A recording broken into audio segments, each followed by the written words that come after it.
আসসালামু আলাইকুম রহমতুল্লাহি ওয়াবারাকাতুহু।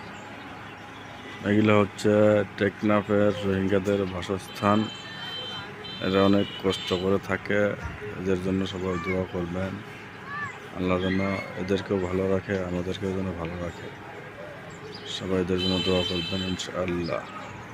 এগুলো হচ্ছে রোহিঙ্গাদের রাস্তা, চলাচলের রাস্তা। এদিক দিয়ে লোকজন চলাচল করে।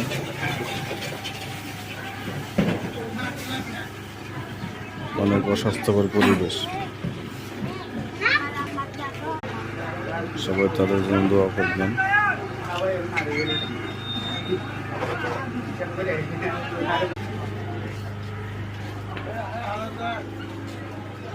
অনেক কষ্ট করে তারা জীবন যাপন করে।